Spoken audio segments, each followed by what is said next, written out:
The rising sun bathed the skyscrapers of São Paulo in a golden light, reflecting off the hundreds of mirrored windows of the Almeida Tech building in the heart of Avenida Paulista. From the 30th floor, Ricardo Almeida watched the city awaken through the glass wall of his office. At 45, the entrepreneur had built a billion-dollar tech empire, but the glow of success did not reach his brown eyes, which had been melancholic since his wife, Elisa, left 3 years ago. "Mr. Almeida, your 8 o'clock meeting is confirmed, and Mr. Mendonça is awaiting your call about the deal." The voice of Patricia, his trusted assistant for over a decade, sounded over the intercom. "Thank you, Patricia. Tell the board I'll be down in 10 minutes. Ricardo adjusted his Italian tie and took a deep breath. This week would mark the culmination of his entire career. Almeida Technologies was about to be sold for $500 million, a sum that exceeded even his most optimistic expectations. The deal had been months in the making, with a buyer who remained anonymous, represented only by lawyers and intermediaries. The only non-negotiable requirement was that the final confirmation be made personally by Ricardo, via a call to a specific number, where he would provide the passwords to offshore accounts that would validate the transaction. "It's just a formality," the representatives had explained. "A matter of absolute security." As he descended in the private elevator, Ricardo thought that this sale represented his freedom. Since Elisa had left in a tragic car accident in the Serra do Mar, he had drowned himself in work, turning pain into profit, absence into obsessive productivity. Perhaps now, with $500 million in his account, he could finally allow himself to breathe. A few kilometers away, in a completely different world, Luna woke up wrapped in a thin blanket under the awning of a closed store on Rua Augusta. At 11 years old, the curly-haired, brown-skinned girl already knew the rules of survival on the streets of São Paulo. She knew exactly when the store security guards would make their morning rounds and kick her out, and she also knew she needed to collect at least 50 Rs selling candy at traffic lights to ensure her food for the day. Luna had no family she knew. She had grown up in shelters until she was 9, when she ran away after suffering abuse. The streets were tough, but at least there she controlled her own destiny. What set her apart from other children in a similar situation was her memory.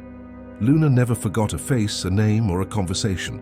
It was as if her mind photographed every detail, every word heard, every expression captured. This ability had saved her from trouble countless times. "Wake up, brat. Go sell candy somewhere else today." The electronics store guard poked her with the tip of his shoe. Luna quickly gathered her few belongings, stored in a worn-out unicorn print backpack, a leftover from some donation. Without responding to the guard, she ran to the public restroom in the nearest square, where she performed her morning hygiene with the little dignity she managed to preserve. That morning, her sales territory would be precisely the area around the imposing Almeida Tech building. The hurried executives rarely bought her candy, but they often let her keep the change. "You can keep it. Girl." A false generosity that added up throughout the day filled her stomach. In the meeting room on the 28th floor, Ricardo Almeida was surrounded by 10 people, lawyers, financial directors, and consultants, all analyzing the final details of the monumental deal. "The buyer has scheduled the final call for Friday at 10 a.m., explained André Meirelles, the chief lawyer. "You dial the number, confirm your identity through the code you received, provide the access passwords to the offshore accounts in Cayman and Switzerland, and that's it. $500 million will be secured." "And we still don't know who the buyer is?" Ricardo questioned, intrigued. "We only know it's an international group with great interest in the Brazilian technology market," the lawyer replied, flipping through documents. Confidentiality was a non-negotiable condition. "They'll pay a 20% premium over the market value for that discretion." Ricardo nodded, satisfied. He was a businessman after all. The mystery didn't bother him as long as the money was real, and the auditors had already confirmed that the funds were segregated and ready for transfer. Meanwhile, on the ground floor of the building, Luna tried to sell her candy near the entrance, being constantly pushed away by the guards. She knew their routine. She knew exactly when they would change shifts and when vigilance would loosen. It was during one of these lulls that she first saw Ricardo Almeida leaving the building. Getting into a black Mercedes, looking worried while talking on the phone. Luna didn't know who the man in the impeccable suit was, but something in his expression caught her attention. In her life on the streets, she had developed a sixth sense for reading people, and that man, despite all his apparent wealth, carried the same kind of loneliness she knew so well. Late that afternoon, exhausted after a day of scarce sales, Luna sought shelter in the back of a bar near the Almeida Tech building. The alley was relatively safe, and the cook sometimes left food scraps for her. Huddled among cardboard boxes that would serve as a makeshift bed, Luna was almost asleep when altered male voices woke her up. "Everything's ready for Friday. When he dials the number, the system will do the rest. All the money will be automatically transferred to our offshore accounts." Luna stayed still, her heart racing. Something in the man's voice put her on alert. Squeezing herself against the wall, she managed to peek through a gap between the boxes. Two men were talking, one of them gesturing nervously while drinking. In the dim lighting of the alley, she couldn't see their faces clearly, but the voice of the taller one sounded venomous, filled with a hatred that made her shiver. And the best part, when the authorities receive the forged documents, Ricardo Almeida will be finished. He'll lose everything and still go to jail. A perfect revenge, 3 years in the planning. The name made Luna hold her breath. It was the man in the suit, the one in the black car. They were plotting something against him. "Marco, are you sure this will work?" asked the second man, shorter and more nervous. "Of course. The great Ricardo Almeida, always so arrogant, believing he's untouchable. He kicked me out of the company like I was trash. Now he'll lose everything, just as I lost." Luna remained absolutely still, her extraordinary mind recording every word, every detail of the conversation she shouldn't have heard. When the men finally walked away, she knew she had to do something. The man in the suit was in danger, and for some inexplicable reason she felt she needed to warn him. But how could a street girl reach a powerful businessman? Who would believe her? Luna stayed up all night planning. She had only 3 days until Friday to prevent a catastrophe she didn't even fully understand, but which she felt would be terrible. What she didn't know was that she was about to change not only Ricardo Almeida's destiny, but her own as well. Wednesday morning dawned cloudy in São Paulo, with that fine drizzle that Paulistanos knew so well. Luna woke up earlier than usual, her heart still racing from what she had heard the night before. While washing her face at the sink of a public restroom, she mentally repeated every detail of the conversation between the two men. Marco. That was the name the tall man had mentioned. She needed to find out who this Marco was and what his connection to the businessman Ricardo Almeida was. More importantly, she needed to find a way to warn the man in the suit about the trap being set for Friday. Determined, Luna went back to the imposing Almeida Tech building. This time she didn't bring her candy to sell. She needed to be alert, to observe, to find a breach in security that would allow her to enter the building. She positioned herself strategically in front of a newsstand across the street, where she could observe without drawing attention. Around 9 in the morning, she saw the black Mercedes park and Ricardo Almeida get out, accompanied by 2 men in suits carrying folders. He seemed even more tense than the day before, speaking quickly on the phone as he crossed the lobby toward the elevators. Meanwhile, on the 30th floor, Ricardo was facing a turbulent morning. News was arriving in a cascade, company shares fluctuating, market rumors about the imminent sale, journalists trying to confirm leaked information. The stress was consuming him, but in 2 days everything would be resolved. $500 million reais would secure his future and the legacy he had fought so hard to build. "Mr. Almeida, Mr. Cardoso from External Audit is on the line," Patricia announced over the intercom. Ricardo answered promptly. "Cardoso? Any problem with the documentation?" "None, Mr. Almeida. Just confirming that all the offshore accounts are ready to receive the transfer on Friday. The security codes have been verified 3 times as requested." "Excellent. And the number for the final call?" "It's already encrypted in your personal email, sir. I recommend you memorize it and delete the message, as requested by the buyers." After hanging up, Ricardo opened his private email and memorized the sequence of numbers. It was an international line, with a Cayman Islands prefix. Everything seemed perfectly aligned. If anything bothered him, it was only the fact that he had never spoken directly with the buyer, only with intermediaries. But the lawyers assured him that such discretion was common in deals of this magnitude. In the building's lobby, Luna was attempting her first approach.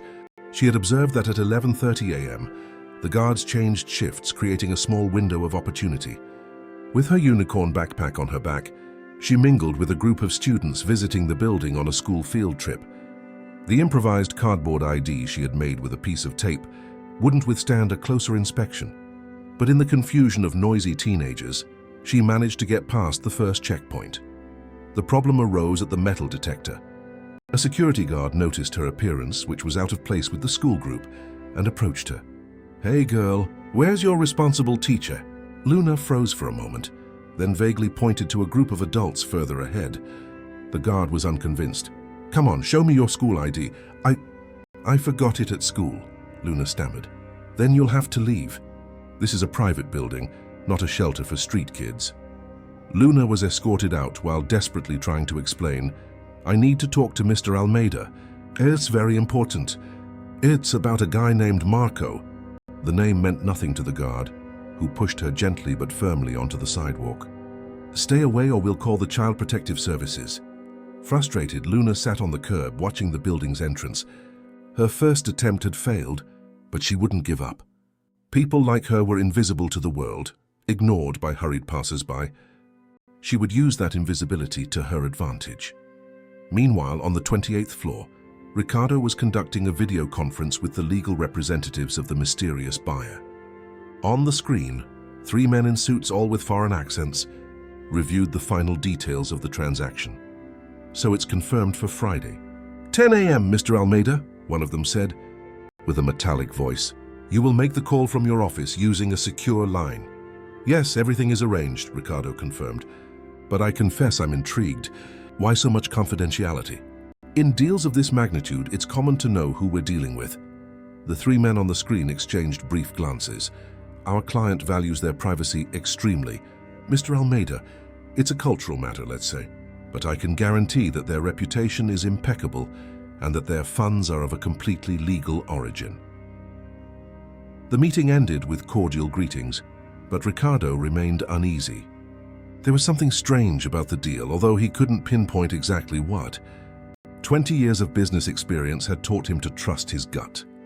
He decided to make a call.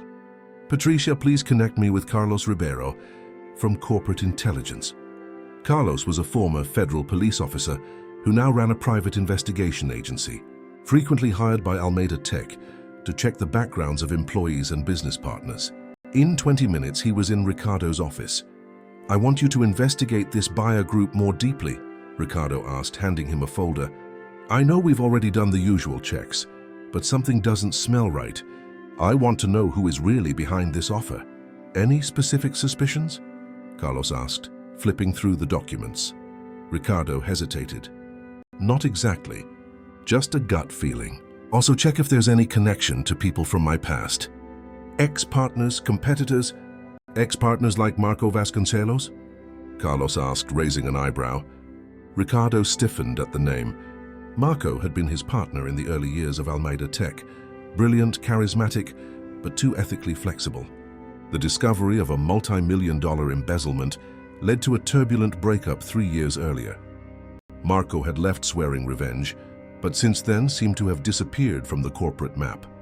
"Yes, check Marco too," Ricardo agreed, although I doubt he has the resources for an operation of this magnitude. By the end of the day, Luna had made 2 more frustrated attempts to approach the building. On the last one, she was even threatened with a call to the police.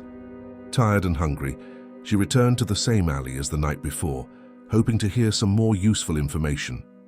Her persistence was rewarded when around 10 p.m., the same 2 men reappeared. This time she got a better look at the face of the man named Marco. Tall, with graying hair at the temples and a smile that didn't reach his cold eyes. "The system is ready. We tested it 3 times, said the shorter man, clearly nervous. "When he dials the number, the software will automatically capture the access passwords and start the transfer. In less than 2 minutes, all the money will be in the accounts in the Cayman Islands." Marco smiled, satisfied. "And the fake documents? They will be sent automatically to the Federal Revenue and the Federal Police. It will look like Almeida has been laundering money for years. The fall will be spectacular. Perfect. He took everything from me, Raphael. My reputation, my money, my position in the company I helped build. He even drove Elisa away from me. Luna held her breath. Elisa. That name seemed to cause deep pain in both men. Don't talk about her, Marco, Raphael warned. This is about business, not the past. Marco ran his hand over his face, visibly disturbed. It's about justice. Almeida will lose everything just as I lost. On Friday, 10 a.m., it will be the end of the great Ricardo Almeida. The men walked away, leaving Luna trembling with fear and determination. Now she had details, she had confirmation. She knew exactly what was being planned. The challenge was to make Ricardo Almeida believe her, a street girl with nothing but her word and her extraordinary memory. Tomorrow would be her last chance. Luna curled up under a piece of cardboard, hugging the unicorn backpack. The fine rain continued to fall, soaking the tips of her curly hair. In her mind, a plan began to take shape. There was another way to reach Ricardo Almeida, an approach she hadn't considered before. If she couldn't get into the building, she would have to intercept him outside. The city clock struck midnight. Thursday had arrived. There were only 34 hours left to prevent the destruction of an empire, and without her knowing it, to change her own destiny forever. Thursday dawned with a clear sky over São Paulo, as if the city had washed away all the dirt in the night's rain. For Luna, it would be the decisive day, the last real opportunity before the fateful Friday call. After spending the morning observing the Almeida Tech building, she had devised a simple but risky plan. During her previous attempts, Luna had noticed that Ricardo always went out for lunch around 12:30 p.m., usually accompanied by executives and security guards. That day, however, she would need to intercept him in some way, to get his attention enough for him to hear her, without being immediately removed by security. At 11 a.m., Luna strategically positioned herself in the square in front of the building. She had bought a small bouquet of flowers with the money she had saved, 3 red roses tied with a white ribbon. Her appearance remained humble, but she had made an effort to look more presentable. She had washed her face several times, combed her curly hair, and put on her only unblemished t-shirt. "I need to look trustworthy," she murmured to herself, repeating the words she had rehearsed throughout the night. Meanwhile, on the 30th floor, Ricardo was receiving the first information from the investigation requested from Carlos Ribeiro. "I found some inconsistencies," Carlos reported, showing documents on his tablet. "The buyer's legal representatives exist. They are registered lawyers in the Cayman Islands, but their client history is quite nebulous." "Any link with Marco Vasconcelos?" Ricardo asked, drumming his fingers on the mahogany table. "Nothing conclusive yet. Marco has kept a low profile since he left the company. We know he opened a small tech consultancy in Uruguay, but with no financial movement that would justify an acquisition of this magnitude." Ricardo frowned, his uneasiness growing. "Keep investigating. I want concrete results by tomorrow morning, before the final call. May I suggest we postpone the transaction until we are absolutely certain?" Carlos questioned. "Impossible. The contract provides for a 50 million fine if I cancel or postpone without concrete justification. I can't risk that loss based only on suspicions." The meeting was interrupted by Patricia. "Mr. Almeida, your lunch with the investors from Asia is confirmed for 12:30 p.m. at Fasano." Ricardo thanked her with a nod and dismissed Carlos, who promised to intensify the investigations. As he straightened his tie and grabbed his jacket, Ricardo couldn't shake the feeling that something was wrong. 20 years of experience in business had sharpened his instinct for problems, and his instinct rarely failed. At 12:25 p.m., Luna saw the characteristic movement in the lobby that indicated Ricardo's departure. Her heart raced. It was now or never. She positioned herself near the main entrance, the flowers clutched to her chest, mentally repeating what she would say. Ricardo's entourage emerged from the revolving doors, first 2 security guards, then the entrepreneur himself, followed by 3 Asian executives and another security guard. All walked toward 2 black Mercedes parked on the sidewalk. Luna took a deep breath and moved forward with determination, as if she had been sent to deliver the flowers. Before the security guards could intercept her, she extended the bouquet directly to Ricardo. "Mr. Almeida, please, I need to talk to you. It's about tomorrow's call." One of the security guards immediately stepped between her and Ricardo. "Move away, girl. Mr. Almeida is not accepting personal deliveries." Luna, desperate, raised her voice. "It's about Marco Vasconcelos. It's a trap. The phone number will steal all your money."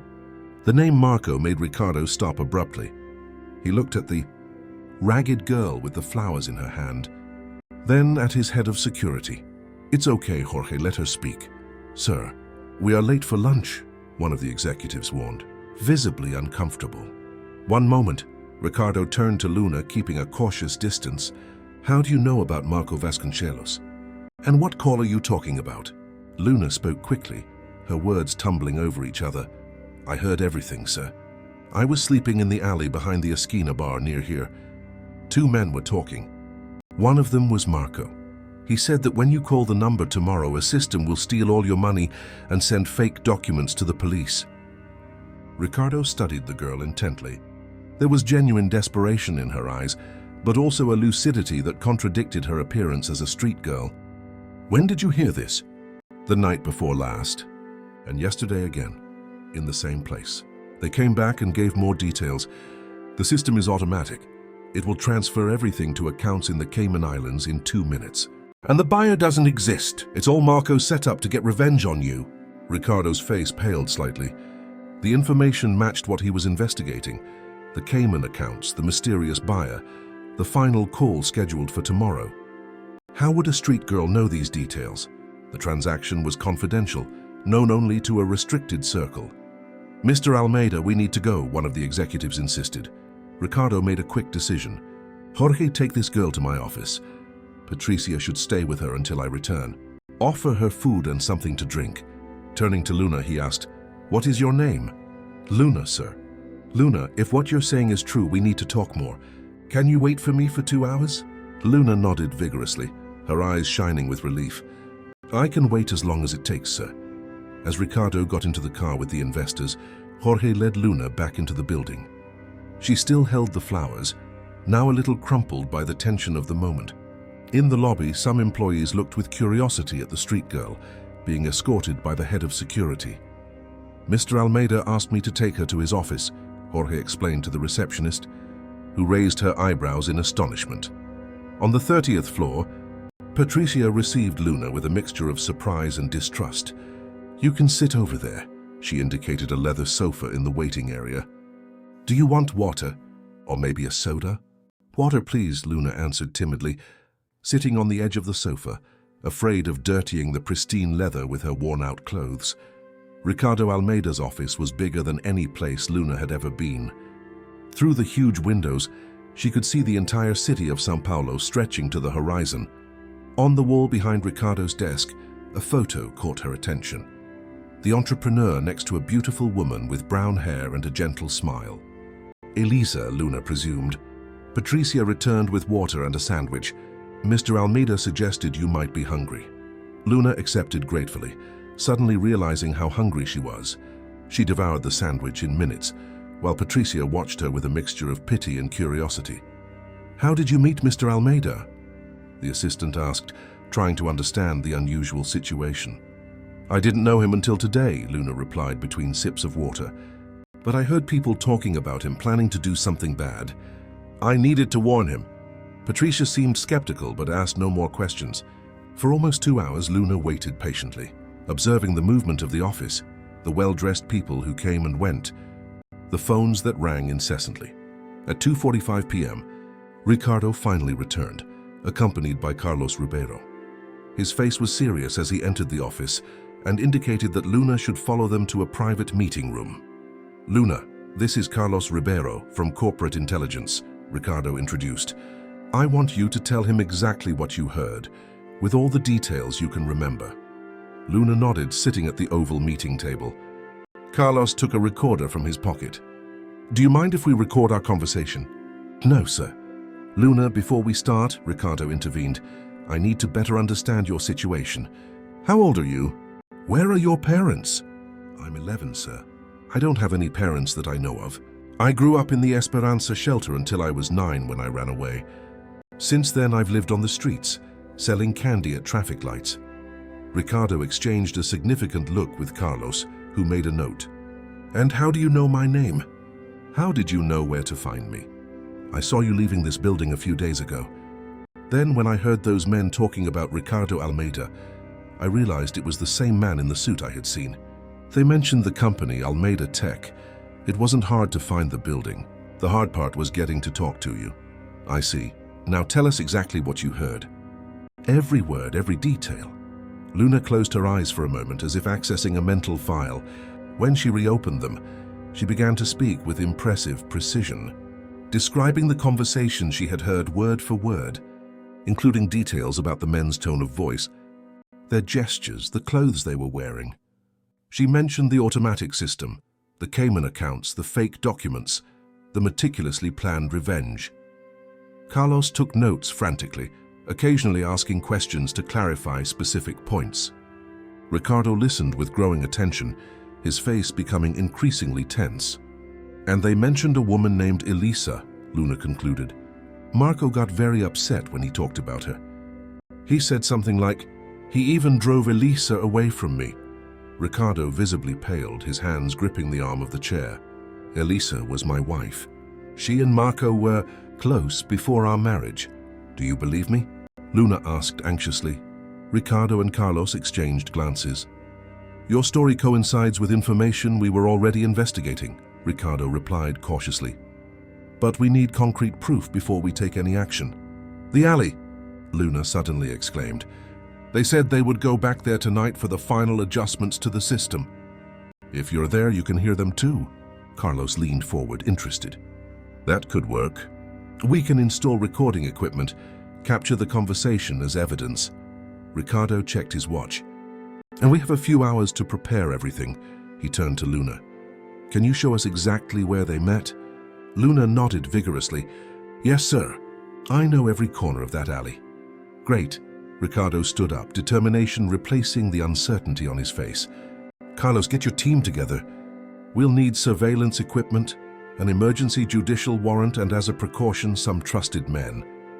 Turning to Luna, Ricardo softened his tone. "As for you, Luna, thank you. Regardless of what happens from now on, you have shown extraordinary courage. I don't know what motivated you to help me, but I am grateful for it." Luna smiled shyly, her hand still holding the glass of water. "You seem sad like me. Sad people should help each other." The simplicity of the answer hit Ricardo like a punch to the stomach. There was something in the simple wisdom of that child that cut through all the layers of corporate sophistication he had built around himself. For a moment, he saw himself reflected in the eyes of that street girl, both lonely, both fighting to survive in hostile worlds. "Patricia," he called on the intercom, "arrange clean clothes for Luna and a room at the Unique Hotel. She will stay there tonight under protection. Tomorrow we will decide the next steps." The sun began to set over São Paulo. In a few hours, Ricardo Almeida and Luna would be back in that alley, hoping to capture the evidence that would prevent the destruction of an empire and, without either of them being able to foresee it, lay the foundations for a bond that would change their lives forever. The twilight in São Paulo painted the sky orange and purple, turning the skyscrapers into dark silhouettes against the horizon. In the room at the Unique Hotel, Luna looked in awe at her own image in the mirror. She wore new clothes, jeans, a white t-shirt, and a light jacket that Patricia had provided in a hurry. Her curly hair, clean and combed for the first time in weeks, framed a face that now displayed the glow of hope. "Are you comfortable?"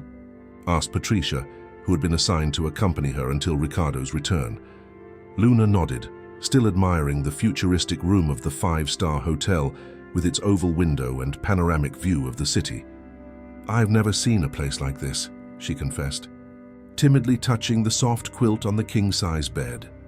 At 7:30 p.m., Ricardo arrived at the hotel accompanied by Carlos and two discreetly dressed men, but with the unmistakable posture of security professionals. Luna immediately noticed the tension on the entrepreneur's face. "We got the judicial warrant for the recording," Ricardo announced, entering the room, "and we installed equipment in the alley. Now we need you to show us exactly where they talked before." Luna agreed promptly. In 20 minutes, they were all in an unmarked van, parked a block away from the Esquina bar. Ricardo, Carlos, and Luna occupied the back seat, while the two security agents sat in the front, monitoring surveillance equipment. According to Luna, they usually show up around 10 p.m., Carlos explained, adjusting a small earpiece. We installed 3 directional microphones and 2 thermal cameras in the alley. If they show up, we'll capture everything. Ricardo seemed thoughtful, looking out the van's darkened window. What if they don't show up? Tomorrow at 10 a.m. is the final call. I won't have enough time to cancel the transaction without concrete proof. They will come, Luna stated with conviction. I heard them arranging it. Today would be the last adjustment to the system before tomorrow. Time passed slowly inside the van. Luna occasionally pointed out pedestrians to Ricardo, explaining their stories on the streets. Who sold what, which areas were safe to sleep in, which guards were kind, and which were violent. Ricardo listened with genuine interest, discovering a parallel world that existed literally in the shadow of his corporate empire. How did you develop this extraordinary memory? Ricardo asked, impressed by the wealth of detail Luna provided. Luna shrugged. I've always been like this. At the shelter, the teachers said I had a photographic memory. I can remember almost everything I see or hear. It's useful on the streets. I know who helped me and who tried to deceive me. At 9:45 p.m., one of the security agents alerted, movement at the alley entrance. Everyone turned to the monitor that showed thermal images of the location. 2 figures entered the alley cautiously, looking around as if checking to make sure they weren't being followed. It's them, Luna whispered, recognizing the outlines of Marco and Rafael even in the imprecise thermal images. Carlos adjusted the receiver volume. Soon voices began to sound from the van's speakers. All ready for tomorrow, said the voice Luna identified as Rafael's. The system was tested for the last time this afternoon. It worked perfectly with the simulated parameters. And is the number active? Marco asked. Yes, when Almeida dials, the system will recognize the call's origin and automatically activate the capture protocol. As soon as he enters the access codes to the offshore accounts, the software will initiate the full transfer. Ricardo clenched his fists, the confirmation of his suspicions stamped on his face. And what about the documents for the authorities? Marco continued. They will be sent automatically 30 minutes after the transfer, enough time to consolidate the financial movement and make any reversal impossible. Marco laughed, a cold sound that made Luna shiver even inside the van. Perfect. 3 years, Rafael. 3 long years planning every detail. Tomorrow, Ricardo Almeida will know the same feeling of having everything taken from him. And what about, the other matters? Rafael asked, his voice suddenly hesitant. Marco made an impatient gesture. Don't worry. No one will ever connect that incident in the Serra do Mar to us. It was an accident, remember? And as for the other problem, it's been buried for years. Ricardo paled, grabbing Carlos's arm tightly. He's talking about Elisa, he whispered, his voice trembling with rage and pain. Marco was behind the accident that took her away. Luna watched Ricardo with concern. The entrepreneur seemed to have aged 10 years in a few seconds, his face contorted by a mixture of fury and despair. Keep recording, Carlos ordered the agents. We need every word. In the alley, the conversation continued. I have to admit, Marco, that sometimes I think about what Elisa would say if she knew what we're doing, Rafael commented. Marco visibly stiffened. She wouldn't know what to say because she wouldn't understand. She never understood. She chose Ricardo and his empire instead of me, even after finding out about the manipulations he made to separate us. And when she finally realized the truth and decided to look for me. So that's when the accident happened, Rafael completed somberly. It wasn't an accident for Ricardo, Marco spat, his face contorted with hatred. He manipulated the evidence, framed me for the embezzlement, used his connections to destroy me professionally. Kalesa was coming to meet me that day, She had discovered documents that would prove my innocence. She never arrived. In the van, Ricardo was breathing with difficulty. Lies, he murmured. Elisa discovered Marco's embezzlement. She was going to the federal police with the proof. Luna instinctively held Ricardo's hand, offering silent comfort. The entrepreneur squeezed the small hand in return, grateful for the simple gesture. The conversation in the alley continued, now addressing technical details of the fraudulent system.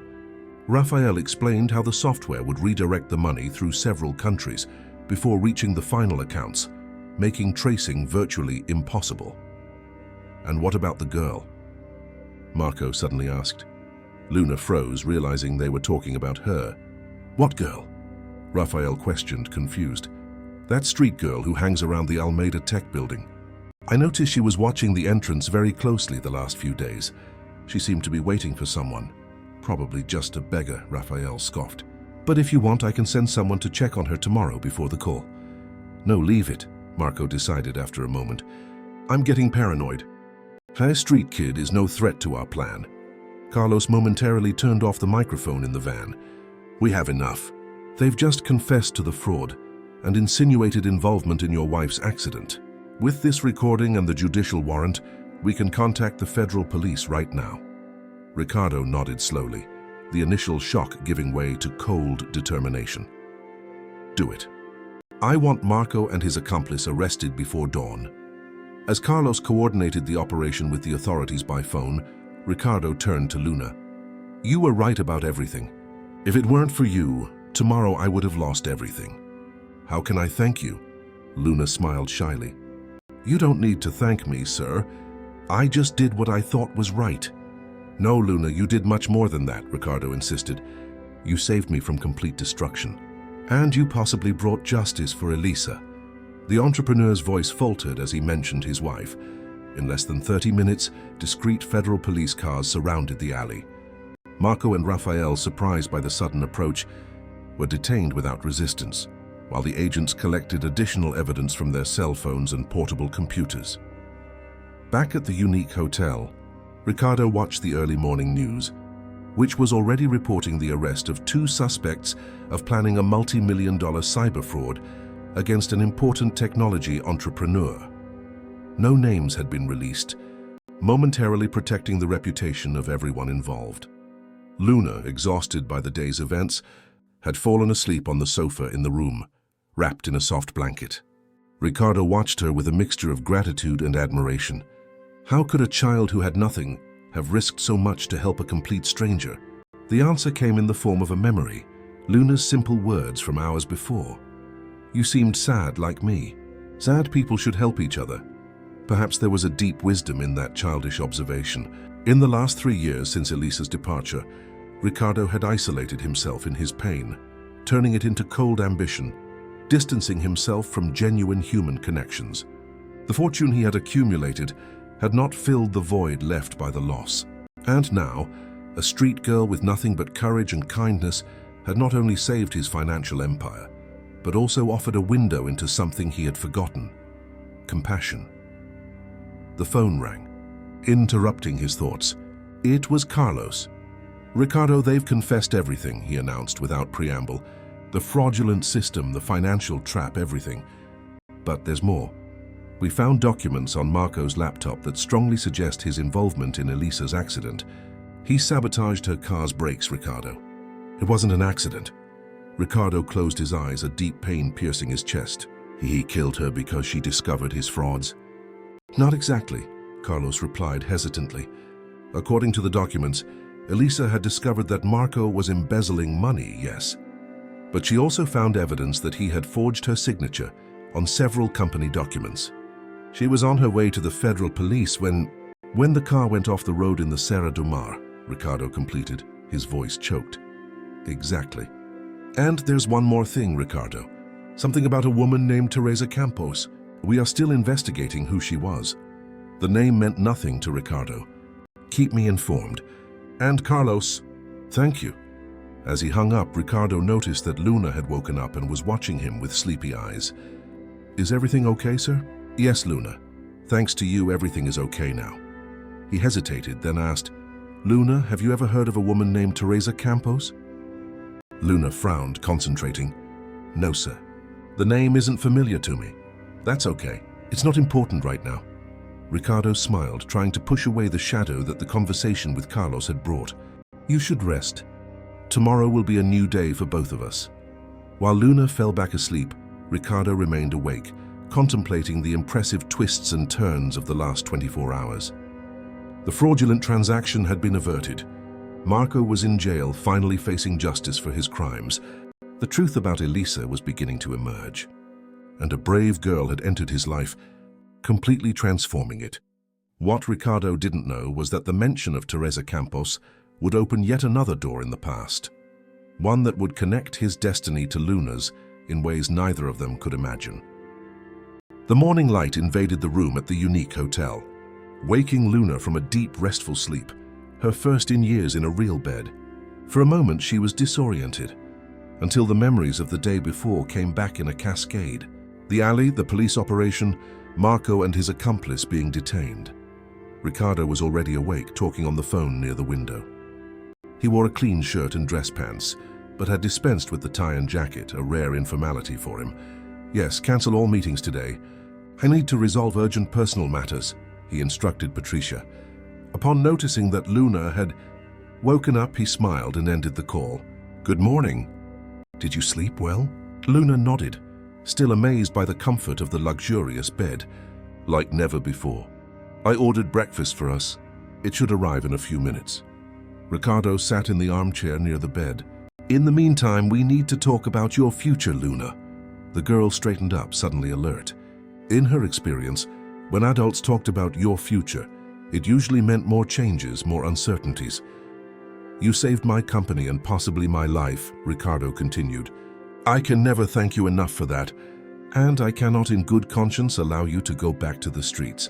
Are you going to send me back to the shelter?" Luna asked, trying to hide the disappointment in her voice. Ricardo shook his head. "No, unless that's what you want. I've been thinking a lot overnight, and I'd like to offer another option." He paused, choosing his words carefully. "I'd like you to consider staying under my guardianship, at least temporarily. I have a big house with empty rooms and people who could take good care of you." Luna's eyes widened, unable to believe what she was hearing. "You want me to live with you?" "Yes. I know it seems sudden, and I completely understand if you need time to think about it. I also understand that I'm practically a stranger to you, but I promise you would have the best care, education, and everything you need." Before Luna could answer, knocks on the door announced breakfast. A waiter entered, pushing a cart with fresh fruits, breads, juices, eggs, and a variety of delicacies that made Luna's eyes sparkle. While they ate, Ricardo received a call from Carlos. By the tone of the conversation, it was important news. Luna watched the entrepreneur's expressions closely, which alternated between surprise, confusion, and something that looked like a profound realization. "I understand," Ricardo said finally. "Bring those documents to my apartment at 2 in the afternoon. And Carlos, thank you for this." Hanging up the phone, he turned to Luna with a curious expression. "Luna, you said you grew up in the Esperanza shelter, correct? Until what age exactly?" "Yes, sir. From a baby until I was 9 when I ran away." "And do you know anything about your biological family? Your parents?" Luna shook her head negatively. "The nuns said I was left at the shelter's door as a newborn. I never knew who my parents were." Ricardo nodded thoughtfully, as if confirming something to himself. "Luna, I think we've just discovered something important about your past, but I need to check a few details before I share it with you. Is that okay?" The girl agreed, curiosity and apprehension mixing in her gaze. After breakfast, Ricardo arranged for new clothes for Luna and announced that they needed to go to his apartment in Jardim Europa. On the way, he explained that he had lived alone since Elisa's departure, with only a housekeeper who came daily and a security guard who remained at the concierge of the luxurious building. Ricardo's apartment occupied the entire top floor of the building, with a panoramic view of Ibirapuera Park. Luna gasped at the elegance of the place: large windows, designer furniture, an impressive library, and modern works of art. But what caught her attention the most was the absence of human warmth. There were no personal photos, except for a single image of Ricardo and Elisa on the desk. The spaces, although impeccable, conveyed a deep loneliness. "You can stay in the guest room for now," Ricardo indicated, showing her a spacious room with a queen-size bed, private bathroom, and a small balcony. "If you decide to accept my proposal, we can decorate it however you like." Luna explored the room with admiration, touching the soft sheets and opening the empty drawers of the light wood dresser. It's more space than I've had in my whole life. At 2 in the afternoon sharp, Carlos Ribeiro arrived carrying a folder of documents and a serious expression. Ricardo asked Luna to wait in the room while they talked in the library. Curiosity was stronger, and she quietly approached the door, catching fragments of the conversation. Confirmed by the DNA, Carlos was saying. The documents found on Marco's computer leave no doubt. And she never knew? Ricardo asked, his voice choked. Apparently not. Marco kept everything a secret, even from Elisa. Luna moved away from the door, confused. Were they talking about her? What did Marco have to do with her story? 10 minutes later, Ricardo gently knocked on her door. His face was pale, but there was a calm determination in his eyes. Luna, we need to talk. We've discovered something that will change our lives forever. In the library, Ricardo indicated for her to sit on the leather sofa, while he remained standing, as if he needed the movement to organize his thoughts. Luna, what I'm about to tell you is complicated and possibly disturbing, but you deserve to know the truth. He took a deep breath. Among the documents found with Marco, there was information about a woman named Teresa Campos. You've never heard that name, but Teresa was an employee at Almeida Tech in the early years of the company. Luna listened carefully, trying to understand where the story was leading. Teresa was brilliant. She worked in the financial department. She was the one who initially discovered Marco's embezzlement 12 years ago. But before she could alert me, Ricardo hesitated, searching for words. She was silenced by Marco. Teresa was pregnant at the time. Luna's heart sped up. A strange sensation grew in her chest. The documents reveal that Marco forged the child's identity using contacts in hospitals. He gave the baby to a shelter to erase any trace of what he had done. The Esperanza shelter, Luna whispered, the pieces starting to fit together. Ricardo nodded gravely. Yes, Luna, all signs point to you being the daughter of Teresa Campos. And, he hesitated, taking a deep breath before continuing, and my younger brother, Andre. Luna felt as if the ground had disappeared beneath her feet. Your brother? Yes, Andre worked with me at the company. He and Teresa were engaged when Ricardo cut himself off, avoiding mentioning the tragedy directly. Marco covered everything up, pretending that Teresa had resigned and moved to another country. Andre never recovered from her sudden disappearance. He left us 6 months later in a car accident. Luna was stunned, unable to fully process what she was hearing. You're saying I'm my niece, Ricardo completed, his voice thick with emotion. We did a preliminary DNA test with a sample from your glass and my blood. The genetic compatibility is undeniable. We are from the same family.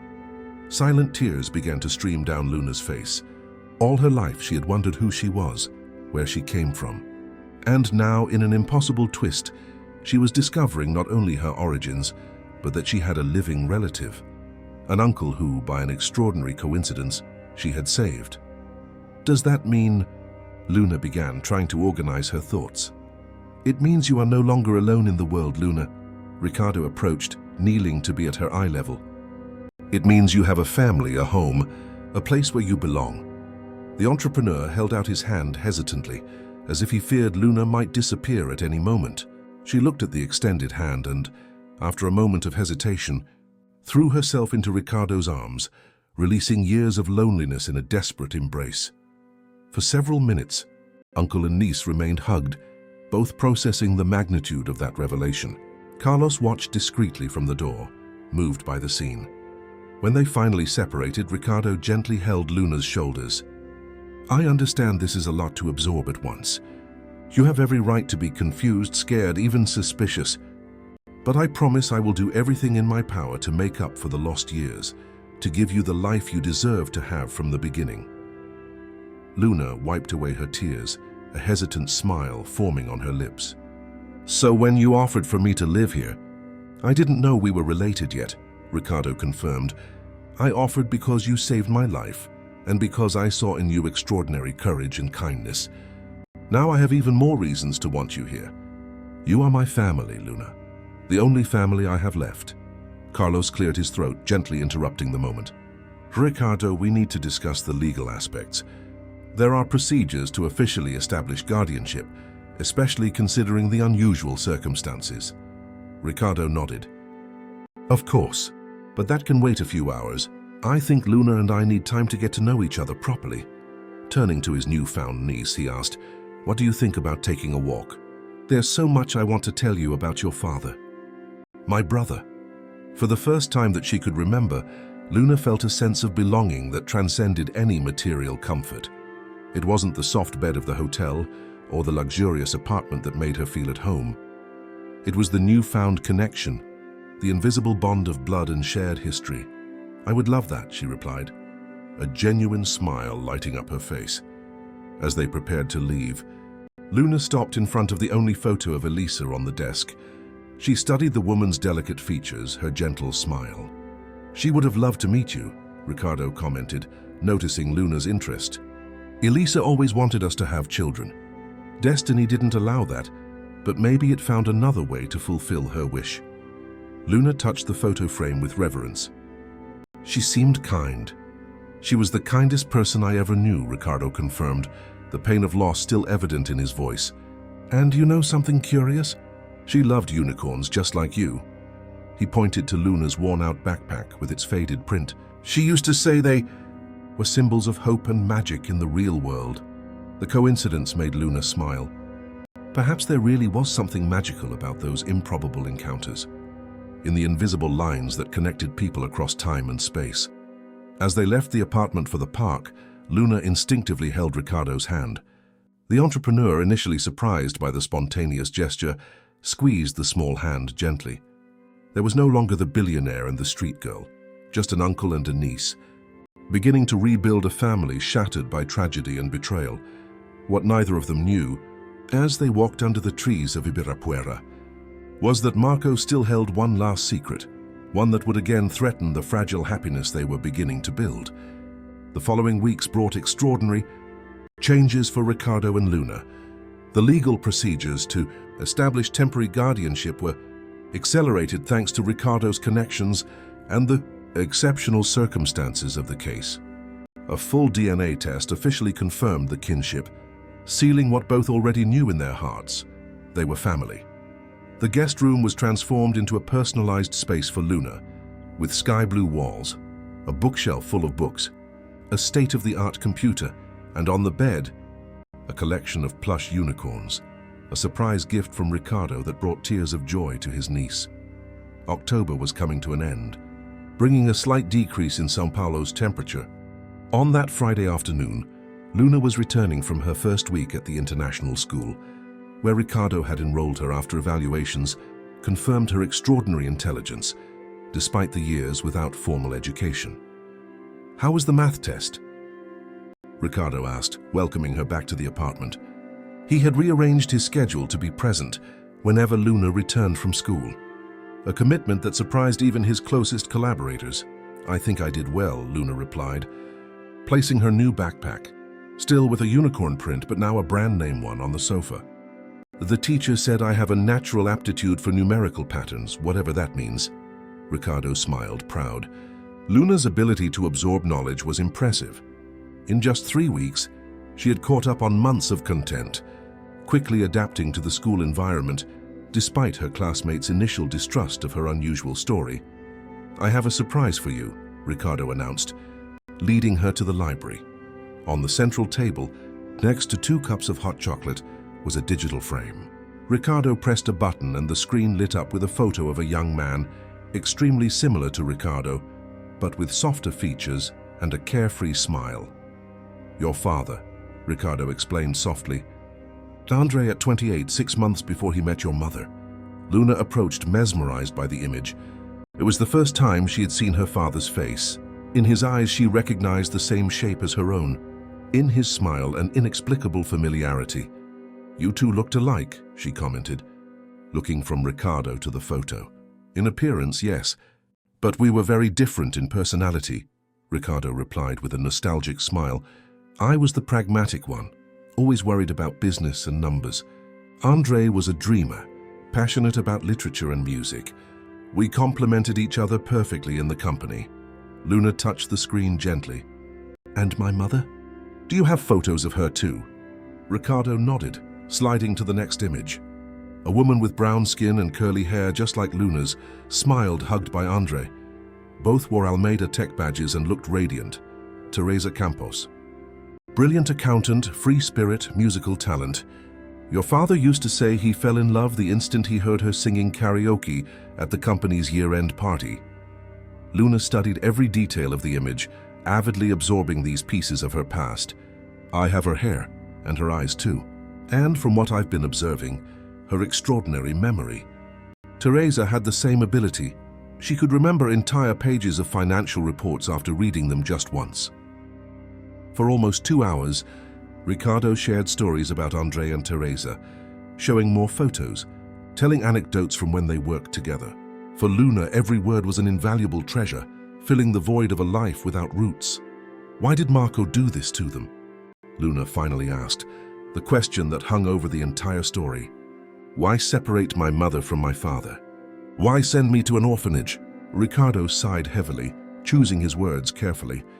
Marco was always complex, Luna, brilliant but driven by envy and resentment.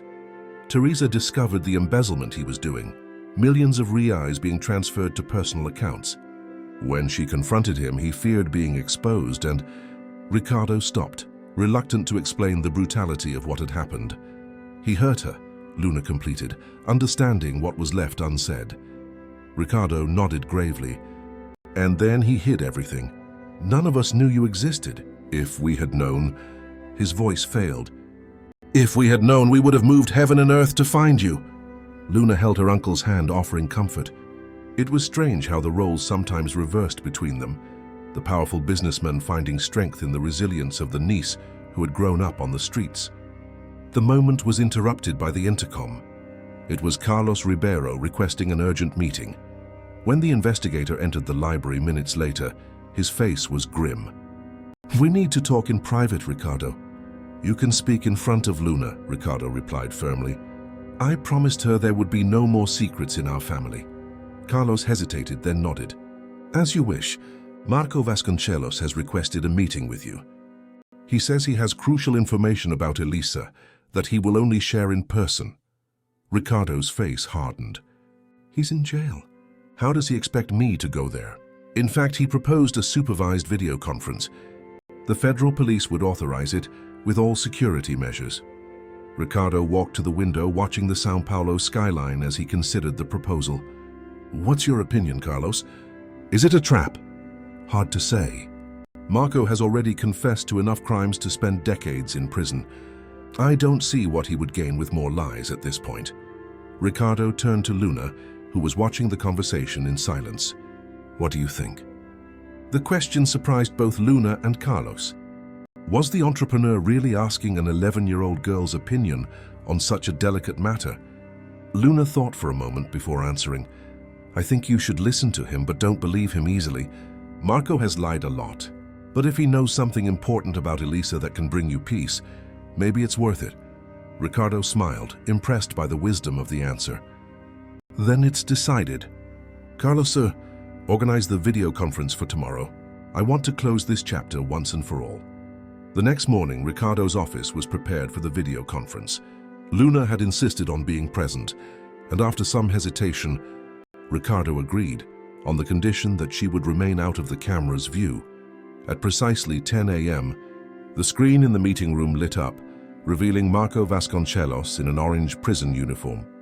Even in these circumstances, he maintained an arrogant, almost disdainful posture. Ricardo, he greeted dryly. Thank you for taking my call. I'm not here for pleasantries, Marco. You mentioned information about Elisa. Speak. Marco adjusted in his chair, studying his former partner intently. First of all, I want you to know that I am not responsible for her accident. That is an absolute truth that I will take to the grave. Ricardo remained impassive. Continue. What you don't know is that Elisa came to see me 3 days before the accident. She had discovered something beyond the financial embezzlement. Luna watched from a corner of the room, picking up every nuance of the conversation, every micro-expression of Marco's. There was something strange about his behavior, an underlying tension that didn't match his words. Elisa found documents about Teresa and the baby, Marco continued. She was determined to reveal everything, to find the child. And you stopped her, Ricardo concluded, his voice laden with accusation. Not in the way you think, Marco countered. Yes, I discouraged her. I tried to convince her to forget about it, but I would never ever harm her. The accident was exactly that, an accident. Why should I believe you? Marco leaned into the camera. Because I have proof. Elisa recorded our last conversation without my knowledge. The file was on a flash drive she always carried on her keychain, the one with the unicorn that you gave her. The police recovered it from the car wreckage, but they never analyzed the content because it just looked like a personal keepsake. Ricardo paled. He remembered the keychain perfectly, a birthday gift for Elisa in their last year together. How do you know this? Because when I heard about the accident, I went to the scene before the police removed everything. I saw the flash drive among her personal belongings. I didn't take it because there were already too many people around, but I'm sure it must still be with her personal items in some police deposit. Luna noticed a subtle tremor in Marco's voice. The man was lying, or at least omitting part of the truth. Uncle Ricardo, she whispered, approaching to stay out of the camera's view. Ask about the content of the recording. If he really knows it exists, he must know what it contains. Ricardo nodded discreetly. If this recording exists, Marco, what exactly does it reveal? Marco hesitated for a fraction of a second, just long enough to confirm Luna's suspicion. It reveals my innocence in the accident, and it shows that Elisa was determined to find the daughter of Teresa and Andre. The recording exists, Carlos intervened, who was monitoring the conversation. But you've never heard it, have you, Marco? You know it exists because Elisa mentioned it, but you have no idea of the real content. Marco's face stiffened. I know enough. In fact, the federal police have already recovered the flash drive, Carlos lied, carefully observing Marco's reaction. We are just waiting for the judicial authorization to access the content. The lie worked. Marco visibly paled. That's good. It will prove what I'm saying. Ricardo exchanged a quick glance with Carlos, understanding the strategy. So you don't mind if we play this recording now to verify your version? You can't access that so quickly, Marco retorted, his nervousness now evident. In fact, we can, Ricardo insisted. The question is, why are you so anxious about this recording, Marco? What did Elisa really record? The former partner seemed cornered. His gaze shifted between anger and fear. Finally, after a long silence, he sighed in defeat. She recorded my confession about Teresa, about how I removed her from the way, but she also recorded when I denied any involvement with the mechanical problems of her car. Because that's the truth, Ricardo. I committed many crimes, but I am not responsible for Elisa's departure. Luna, who was observing every micro-expression of Marco's, discreetly pulled Carlos's sleeve. He's telling the truth about not causing the accident, she whispered. But he's hiding something else. Carlos nodded, impressed with the girl's intuition. Turning to the screen, he asked, if it wasn't you, Marco, who might have had an interest in Elisa's departure? Marco looked away. I don't know. Liar, Luna whispered. Ricardo, realizing the game, intensified the pressure. You know, Marco, tell me the full truth, and maybe I'll consider testifying in your favor about your cooperation. The offer worked. Marco looked directly at the camera. Rafael Mendonça, my associate, he was obsessed with Elisa ever since he met her. When he realized she had discovered about Teresa and could incriminate me, he took the initiative without consulting me. He confessed later, when it was already too late to reverse. The name confirmed the suspicions that the police had already been developing. Rafael Mendonça, currently in jail with Marco for the fraudulent scheme, had mechanical skills and access to the garage of the building where Elisa and Ricardo lived. There's one more thing. Ricardo, Marco continued, his voice now lower, something you need to know about Luna. Ricardo tensed up. How did Marco know his niece's name? What do you know about Luna? I know you found her. That you discovered she's the daughter of Andre and Teresa. What you don't know is that... Marco made a dramatic pause. Luna has a twin sister. The revelation hit the room like a bomb. Luna felt the ground disappear beneath her feet. A sister, a twin? That's impossible, Ricardo countered. The medical reports show only one child. Because I altered the documents, Marco confessed. I separated the twins at birth. Luna went to the Esperanza shelter. The other girl, Sofia, was adopted by a family in the countryside of Minas Gerais. I thought that by separating them, it would be harder to trace the lineage if someone investigated Teresa's disappearance. Luna held onto the table so as not to fall. A twin sister. Somewhere there was someone exactly like her, with the same blood, the same biological history. Someone who, unlike her, had grown up in a family. Do you have documents, records, anything that proves this? Carlos demanded. My seized laptop contains a folder encrypted called Project Mirror. The password is Teresa 1988. There you will find everything. Original birth certificates, adoption documents, even the address of the adoptive family in Pocos de Caldas. Ricardo was too stunned to speak. It was Luna who stepped forward, purposely entering the camera's view. Why are you revealing this now? She asked directly to Marco, who seemed surprised to see her. Because I'm going to spend the rest of my life in prison, he replied after a moment. And for all the mistakes I've made, separating twins was possibly the worst one. You deserve the chance to find her. Ricardo finally regained his voice. If this is another one of your manipulations, Marco? It's not, the former partner interrupted. Ask Luna. With that extraordinary memory she inherited from Teresa, she's probably already realized I'm telling the truth. All eyes turned to Luna, who held Marco's gaze through the screen. After a long moment, she nodded slowly. He's not lying about Sofia, but there's something else he's not telling us. Marco smiled bitterly, perceptive like her mother. What I'm not telling you is that I always regretted what I did to Teresa. She was innocent, just doing her job by reporting the irregularities. My target was Andre, not her. And certainly not the children. The video conference ended shortly after, leaving Ricardo, Luna, and Carlos in a stunned silence. Sofia's existence changed everything. It expanded the newly formed small family and opened a new chapter in the journey they had started together. A sister, Luna whispered, tears flowing freely. I have a sister. Ricardo hugged his niece, his own mind a whirlwind of emotions. And we're going to find her, Luna, I promise you. We will find Sofia and complete our family.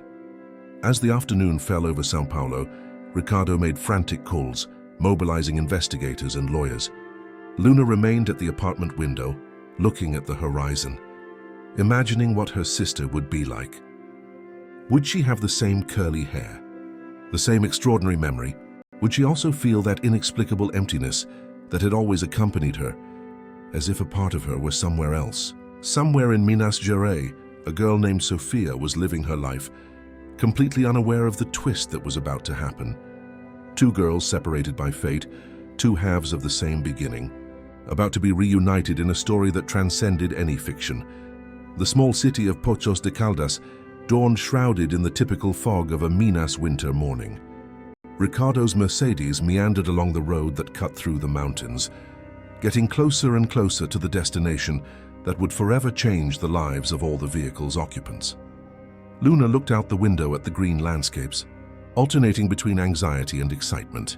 After 3 weeks of meticulous investigations, they had finally located Sofia Oliveira, her twin sister, living with her adoptive parents, Helena and Joaquim Oliveira, owners of an inn on the slopes of the Serra de São Domingos. Are you nervous? Ricardo asked, noticing how his niece incessantly played with the unicorn bracelet she had received from him, a talisman she rarely took off her wrist. A little, Luna admitted. What if she doesn't like me? What if her parents don't want us to meet? Ricardo smiled reassuringly. Helena and Joaquim seem like wonderful people, from what we've discovered. They raised Sofia with a lot of love. And as for her not liking you, that's simply impossible. The lawyer Renata Campos, sitting in the back seat next to Luna, intervened gently. Remember that we prepared the ground carefully. We first contacted the Oliveiras, explained the situation, gave them time to process everything and talk to Sofia. They themselves suggested this meeting. Luna nodded, grateful for the reminder. In fact, the Oliveiras had shown themselves to be extraordinarily receptive since the first contact. Helena, a local school literature teacher, and Joaquim, a retired engineer who managed the family inn, had always been honest with Sophia about her adoption, although they were completely unaware of the criminal circumstances behind the process and the existence of a twin sister. When the Mercedes finally parked in front of the charming Vista das Montañas Inn, Luna's heart felt like it wanted to jump out of her chest. The place was idyllic, a main house in the style of a European chalet, surrounded by well-kept gardens and small independent bungalows for guests. In the background, the mountains rose imposingly against the blue sky, which was now beginning to appear as the fog dissipated. A middle-aged woman, with brown hair tied in a simple bun and gentle eyes, came out to greet them. Beside her, a tall, grey-haired man smiled nervously. "Mr. Almeida, welcome," Helena Oliveira greeted, extending her hand. "I'm Helena, and this is my husband, Joaquim." Ricardo shook both their hands, then gently brought Luna forward. "And this is Luna." Helena brought her hands to her mouth, visibly moved. The same curly hair, the same face shape. The resemblance was undeniable, even without seeing the two girls side by side. "It's an honor to meet you, Luna," Helena said with a choked voice. "Sophia is waiting on the back porch. She's, well, just as anxious as you are, I imagine." Joaquim, sensing the tension in the air, suggested, "How about we go inside? We prepared a special breakfast. That way everyone can get to know each other in a more relaxed environment." The group followed into the main house, decorated with a rustic and cozy charm. Family photographs adorned the walls, many of them showing Sophia at different ages. Luna studied each image with fascination, seeing almost a mirror of what she herself would have been if she had grown up in different circumstances. When they reached the back porch, with its spectacular view of the valley, Luna froze at the entrance. Sitting in a rocking chair, flipping through a book with the same concentrated intensity that Luna recognized in herself, was Sophia. Time seemed to stand still as the two girls faced each other for the first time. It was like looking in a mirror, but a mirror that showed an alternative version of herself. Same eyes, same curly hair, same soft freckles on her cheeks. Sophia wore a simple floral dress, her hair in a side braid, while Luna wore jeans and a unicorn t-shirt. Different in style, identical in essence.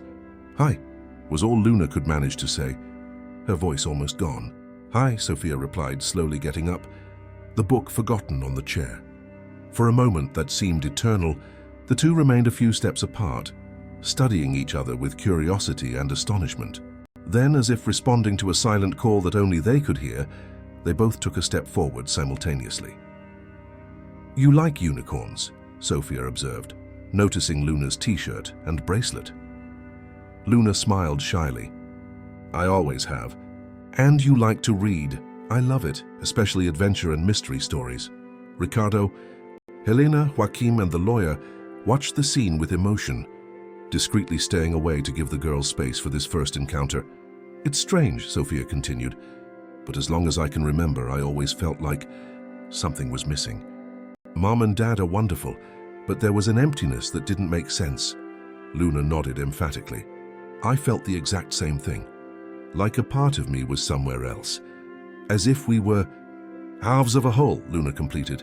The two smiled, surprised by the synchrony.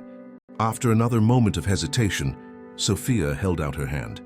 Luna ignored the gesture, and following an impulse, hugged her sister. The hug was immediately returned, both clinging to each other as if they feared being separated again. The adults discreetly moved away, leaving the twins alone for this sacred moment of reconnection. In the living room, they sat down to discuss the future that lay ahead. "First, I want you to know that I have no intention of interfering in the life you have built with Sophia," Ricardo began. "She is clearly loved and well cared for here. My only wish is that the sisters can develop a relationship and that Sophia gets to know her family history." Helena wiped away a tear. "We always told Sophia she was adopted, but we never imagined a twin sister, a story so complex behind it all. When we learned the truth, we were devastated," Joaquim added. "To think that our happiness was built on such a great tragedy. The separation of the twins, the loss of their biological parents." "You are not to blame for anything," Ricardo assured. "You were victims of Marco's manipulations as much as all of us." The lawyer Renata intervened. "Legally, we are facing an unprecedented situation. Sophia has an established family, With adoptive parents who raised her with love, Luna is now under Mr. Almeida's guardianship, her biological uncle. It's not about choosing between one situation or another, but about finding an arrangement that allows the girls to maintain a significant bond. "We have a proposal," Helena said, exchanging a look with her husband. "Our inn is quiet during the school year, except on weekends. We could spend some periods in São Paulo, so Sophia could attend the same school as Luna for part of the year. And on vacations and holidays, Luna could come here." Ricardo smiled, moved by the generosity of the proposal. "That would be wonderful. I can arrange an apartment for you in São Paulo near mine." "We don't want to impose," Joaquin began, but Ricardo gently interrupted him. "It's not an imposition. It's the least I can do for the family that took such good care of my niece all these years." On the porch, oblivious to the adults' conversation, Luna and Sophia were sharing stories, filling the 11 years of separation with fragments of their very different lives. "So you grew up on the streets? It must have been horrible," Sophia commented, her eyes wide. Luna shrugged. "There were bad days, but also good moments. I learned to fend for myself, to observe people, to trust my instincts. And you? What was it like growing up here?" Sophia smiled, looking at the mountains. "Quiet. Mom taught me to read even before I went to school. Dad took me for walks in the woods every Sunday. I always had a stable life, but I always felt different from the other kids, as if I belonged somewhere else too. I had strange dreams about busy streets and tall buildings, and sometimes I felt a sadness that didn't make sense, as if I had lost something precious without knowing what it was." Sophia took Luna's hand. It was you I missed without knowing." Luna squeezed her sister's hand, tears welling up in her eyes. "Me too. Even on the coldest nights on the streets, I dreamed of a girl just like me, in a safe and warm place, as if my heart knew you existed." "We have so much time to make up for," Sophia sighed. 11 years. "But we have the rest of our lives ahead of us," Luna retorted with a smile. Sophia tilted her head, curious. "What is Uncle Ricardo like?" "Mom and Dad told me the whole story, about how you saved him from losing everything." Luna smiled, proud. "He's amazing. At first he seemed so serious and distant, but he's actually kind and funny when he relaxes. Did you know he keeps a collection of miniature antique cars? And every night he tells me stories about our dad before I go to sleep. And now he's going to be the uncle of both of us," Sophia concluded. "It's like a miracle, isn't it? Of all the people in São Paulo, you found the uncle you didn't know you had." Luna reflected on the extraordinary series of coincidences that had transformed her life. "I think maybe it wasn't a coincidence. Mom and Dad, our biological parents, maybe they were guiding us in some way." The twins were silent for a moment, watching the mountains. It was a comforting thought that André and Teresa, from somewhere beyond comprehension, had orchestrated the reunion of their daughters. The following months passed in a whirlwind of adaptations and discoveries. As agreed, Helena and Joaquim began to divide their time between Poços de Caldas and São Paulo, where Ricardo arranged a comfortable apartment for them a few blocks from his. Sophia was enrolled in the same international school as Luna, where both quickly excelled academically. To no one's surprise, Sophia also demonstrated the same extraordinary memory as her sister, although she had channeled it differently. While Luna had an incredible ability to record conversations and interactions, Sophia memorized written texts and information with the same ease. The twins' 12th birthday, celebrated in February of the following year, became a memorable event at Ricardo's apartment. The room, decorated with unicorns at Luna's request and literary themes at Sophia's, was filled with school friends, neighbors, and Almeida Tech employees who had grown fond of the girls. Patricia, the former assistant who now held the position of vice president of operations, watched Ricardo interacting with his nieces and smiled nostalgically. "I never imagined seeing this day," she commented to Carlos Ribeiro, who had also been invited. Ricardo transformed into a doting uncle. Carlos nodded. Life has strange paths. He was about to sell everything and walk away from business when Luna appeared. Now he has 2 nieces and more energy for the company than ever. In fact, in the months since the discovery of his family, Ricardo had not only kept Almeida Tech, but expanded its operations with a new division, specializing in digital accessibility, a project inspired by Sofia's passion for literature and Luna's desire to help people in vulnerable situations. The case of Marco Vasconcelos had concluded with a 25-year sentence for multiple crimes, including fraud, attempted extortion, and the case involving Teresa Campos. Rafael Mendonça received an even longer sentence after confessing his involvement in the accident that killed Elisa. Justice, even if belated, had finally arrived. On a Sunday afternoon, 6 months after the twins' reunion, Ricardo took the girls to a memorial dedicated to André and Teresa that he had built in the gardens of Almeida Tech's headquarters. A simple marble plaque with the names of the two, dates, and the inscription, "Their dreams live on through their daughters." They would have been wonderful mothers, Ricardo commented, watching Luna and Sofia place flowers at the memorial. And André would have been an extraordinary father. Helena, who was with the group along with Joaquim, placed her hand on Ricardo's shoulder. They would be proud of the uncle you've become. Ricardo smiled, moved. You know what impresses me the most? How a simple act of kindness from Luna changed everything. Our girl who had nothing risked everything to help a stranger. Sad people should help each other, Joaquim quoted, repeating the phrase that had become a kind of family motto. Luna had that natural wisdom even living on the streets. That night, as the twins slept in the room they now shared in Ricardo's apartment during the weekdays, the entrepreneur sat in his library, looking at the photo of Elisa. Next to it, he had placed a new frame with the first photo of the reunited twins, taken that morning on the porch of the inn in Pozos de Caldas. You would be happy with our improbable family, my love, he murmured to his wife's photo. In a way, you also helped form it. If you hadn't recorded that conversation with Marco, we might never have discovered Sofia.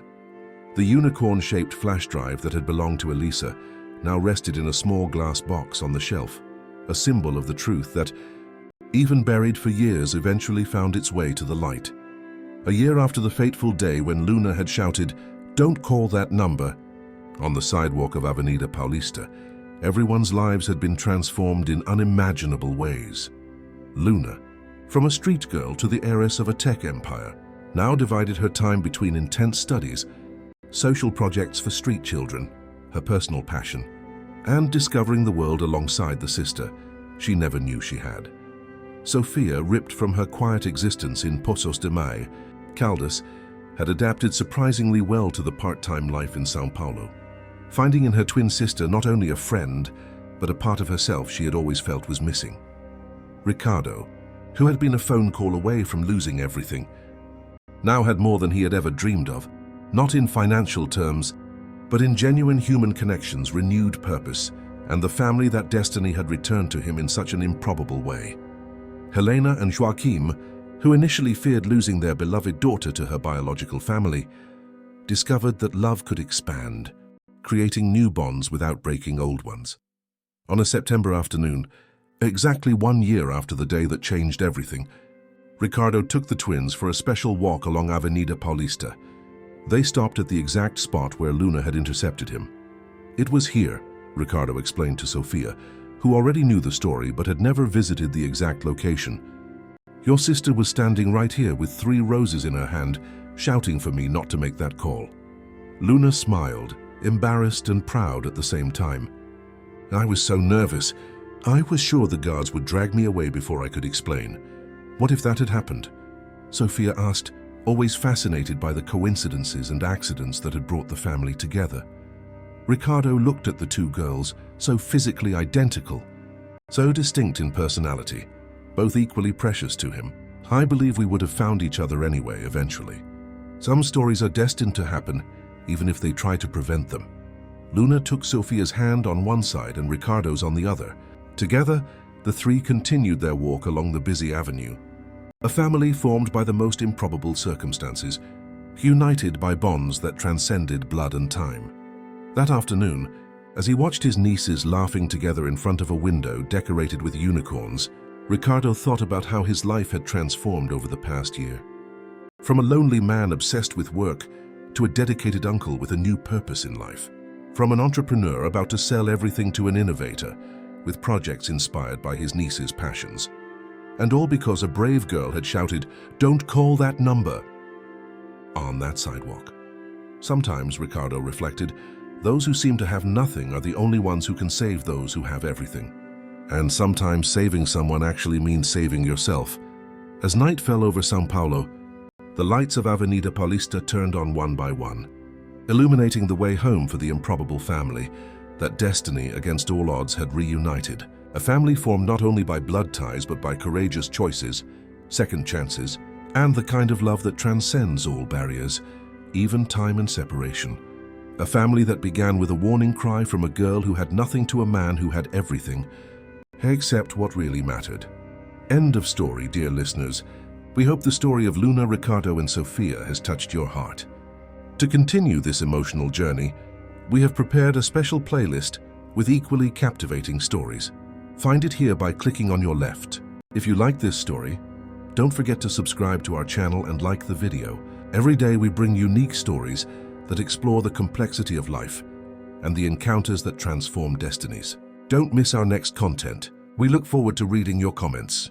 After all, as Luna taught us, sometimes those who seem to have nothing are the only ones who can change everything.